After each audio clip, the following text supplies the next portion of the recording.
Do you ever think about why you're doing what you're doing to become more fluent in English and build your skills? Because what most people think is they're just gonna do something that will improve their English. But just think about it for a second. If you required common sense to improve your fluency, wouldn't everyone be fluent already? But the truth is, there are so many people around the world who still struggle learning English, becoming fluent, and speaking it fluently. And the reason is language learning has nothing to do with logic. If you're trying to explain to yourself why this or that is logical to do when you build your fluency, you are actually wasting time. So by the end of this video, you'll be walking away with 4 different ways you could look at language learning that have nothing to do with logic, because again, what could we do with logic? If you were working with logic, you would already be fluent. Hey language learner, welcome to my channel. My name is Chubby and this is a channel for English learners like you who want to learn how to make more vocabulary memorable and speak fluently, confidently and comfortably with the help of listening and spoken communication. And I hope you will stay till the end, because the last one I'll be sharing with you is going to be a secret that I don't think too many people will tell you about. A very powerful way for you to build your fluency, expand your vocabulary, and walk into any conversation with confidence. The first one is going to be a quick one, but this is one of the most important ones for you to understand, because most people, what they try to do is they try to understand and they want to understand everything from the first moment they get in touch with English. But just think about what that really means. You basically expect yourself to understand everything. As an adult, you spend decades probably working on your first language to become fluent. Why would you expect yourself to do the same thing when you're learning English and you spend much less time working on it? The time you invest in getting in touch with English, reading it, listening to it, using it, speaking it, writing it, is what eventually will determine your success with fluency. So try not to understand everything. The reason you get so overwhelmed because you don't understand everything is because you want to understand everything. When you set the material that you're listening to or reading at a lower level, this is what we always do in my classes. We make sure that people aren't exposed to something that's too difficult or too easy, so they can stay in that thing called learning zone. They can grow from it, but they don't get overwhelmed from it. So make sure you look at different ways you could read something that's easier, not written for natives, because you aren't native, and no matter how hard you try, you won't be a native speaker. You could learn to speak like a native speaker. Again, that's your choice, but make sure you choose material at the beginning that is targeted at language learners at your level. An incredible way to do this is graded readers. You could check out a list of a bunch of different series that you could choose from. Find level 1 or 2 if you're more elementary level. 3 and 4 is more for intermediate levels. And if you have a more advanced level, then I could recommend levels 5 and 6 in almost all of the series that you will find in the description below. Some of them come with audio material that I could recommend you listen to and read at the same time. Don't forget to focus both on your listening skills and your reading skills, because we need both in order for us to develop our fluency and expand the vocabulary that we use when we communicate. If you need some more information on how to learn from context, you can check out this and this video as well. That will give you more information on how to do this so you don't get overwhelmed, but you make progress day by day. The second thing I wanted to talk about is goal setting. And I know a lot of people's reaction to goal setting is like, I don't need to set goals, I don't want to set goals, mostly because most people think they won't be able to reach the goals that they want to achieve. But do you know the reason we need to set goals and how goal setting all works in the brain? I'm going to help you with that. And if you follow this goal setting method, you will be able to finally do the things that you need to do. And the thing is, the goal is not the goal. The goal is there as a signpost. I set a goal. This is where I'm working towards. Because so many people set goals at the beginning of January. Everybody's so excited about their New Year's resolutions. But what usually happens in the middle or at the end of January is that people give up and they're like, okay, I'm gonna try next year. This year is already totally messed up. That's why people do this all wrong. Goal setting is there for you to give you focus. If you set a goal like, by the end of the year, I want to reach an advanced level. I want to talk about topics that right now make me uncomfortable, but by the end of the year, I want to focus on being able to do that. And you also decide what action steps to take in order for you to reach that goal. That's what's going to actually help you and determine the progress you're going to make. So focus on what you could do every day. Could be a 10-15 minute activity, or every week, for you to stay on track, because most people don't stay on track, and that's one of the biggest problems you could make when you're not consistent. Consistency is never about doing everything 120%. It's about doing something today. And it could be a 5-minute little podcast listening, or 10 minutes of calling your friend and talking in English, or taking a 30-minute class online, for you to get one little step closer to your goal. Because if you don't take this one little step towards your goal, you're going to end up reaching that goal later. You need to take all those steps and develop the skills you need. So instead of goal setting, focus on achievement setting, something you actually have power over. What's the one thing you can do every single day? And it doesn't even have to be every single day, but it needs to be consistent, that moves you forward, that moves you closer to the goals you set. And whether you reach that goal or not doesn't really matter. You just focus on getting closer to that goal. Like ships trying to get closer to the lighthouse standing by a seashore. One of the reasons people find it difficult to stay on track and stay consistent with their English learning is because life happens. You might have emotions coming up, you might have those bad days, or a bad week, or a bad month. Christmas coming up, you have to buy presents, or summer coming up, you are not so excited about learning. But what will actually help you build your strength and help you become a more successful English speaker is if you learn to stay on track as much as you can. And one thing you can always do is, before you go to bed, that's the magic your brain has.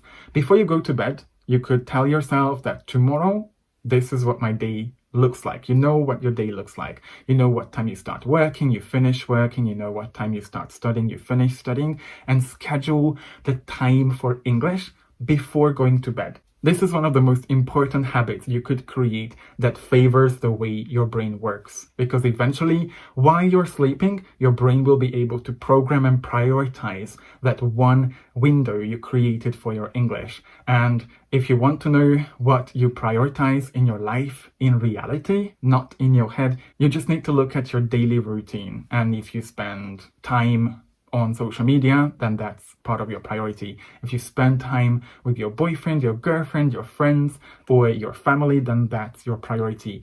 Do you want to make your English your priority? Make sure you make it part of your daily routine, and use this brain hack that all of my one-to-one clients who participate in my language coaching use to become a more productive language learner and also reach their goals faster. If you want to find out more about how to work with me on a one-to-one level, my email address is down there. You could just write an email asking about anything that I help with. Look around for some other videos here as well, and let's work together. And if you still feel like you're wasting time with whatever you do with your English, you could watch this video where I'll be talking about how to be a more productive language learner who reaches their goals faster than most people. Tip number 3 will help you use more vocabulary when you speak and communicate with people, but this is also the number one strategy you should use if you want to speak more naturally.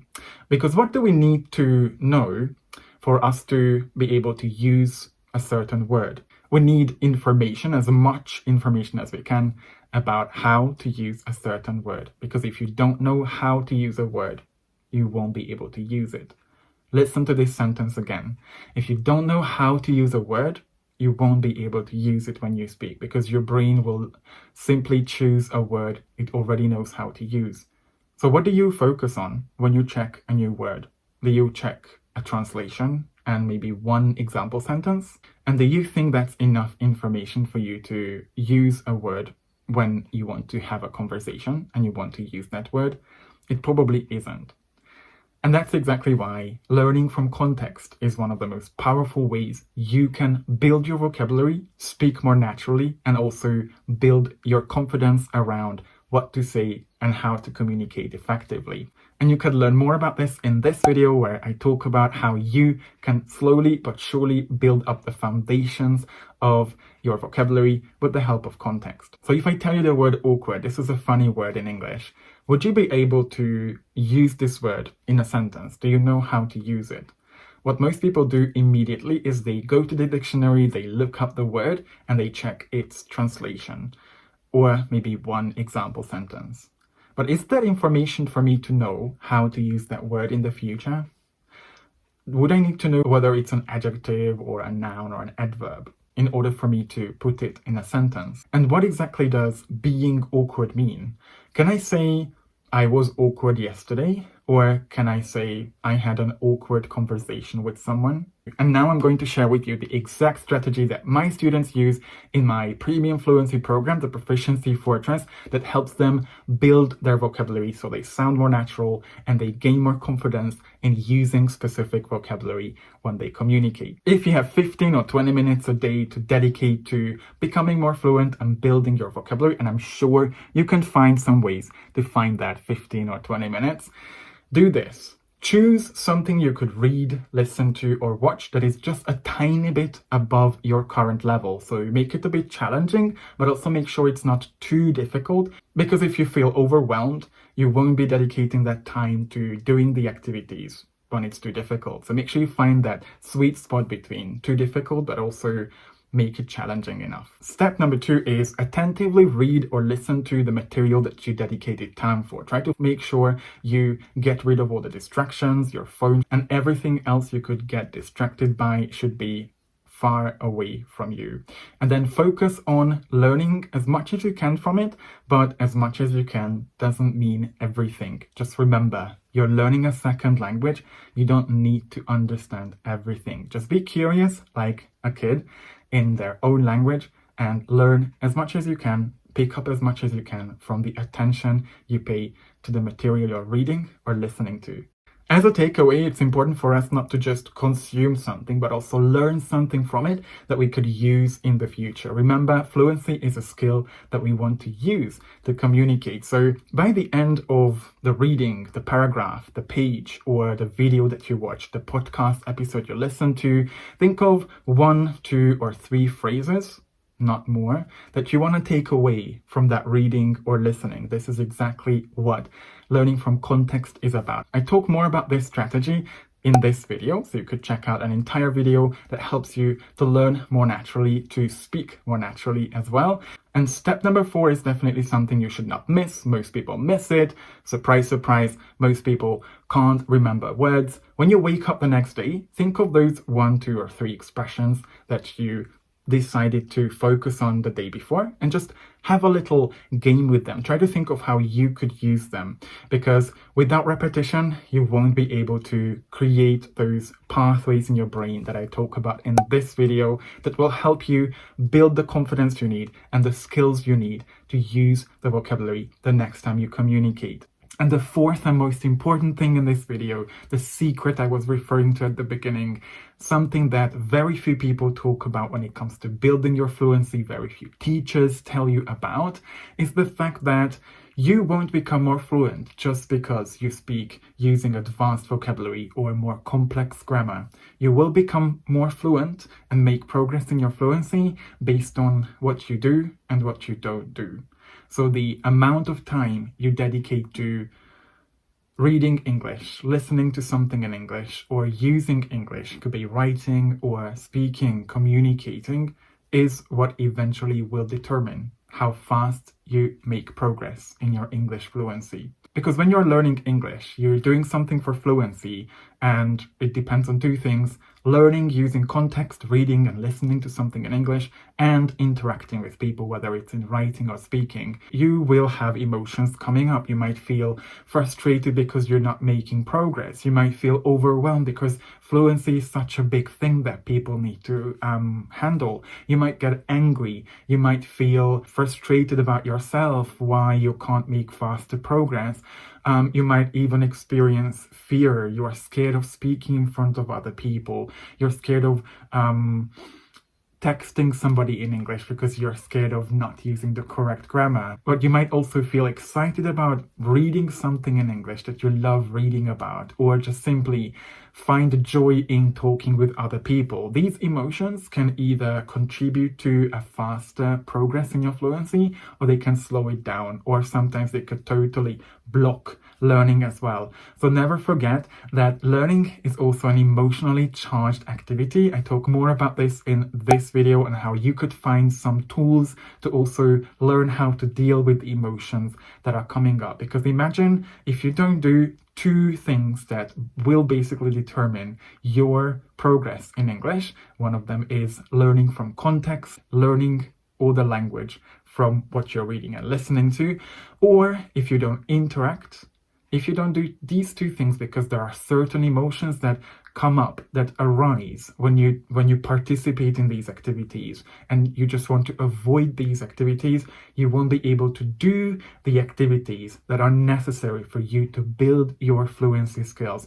So find ways to work around your emotions, because how you feel will eventually determine how much progress you make with your English. And if you need more support with this, I always offer one-to-one support, language coaching. You could just find the email address below. And if you have any questions about the way I support my students, not just with the language content, the grammar and vocabulary, but also the emotional part of learning for them to reach their fluency goals and become fluent global English speakers who are critically thinking when they communicate with other people around the world, then let me know. You could contact me in some of my socials as well, and check out some of my other videos to see how I help my students achieve their English goals. Thank you so much for watching this video through. If you have any questions, there was any point I mentioned that you have more questions about, you want me to create another video about, this channel is about helping you become a fluent English speaker. Any struggle you might have about the points I mentioned in this video, you're more than welcome to share them in a comment or reach out to me on Instagram or TikTok. Thank you so much for watching this again. I appreciate you. Always remember to build your consistency as much as you can, and hope to see you in another video.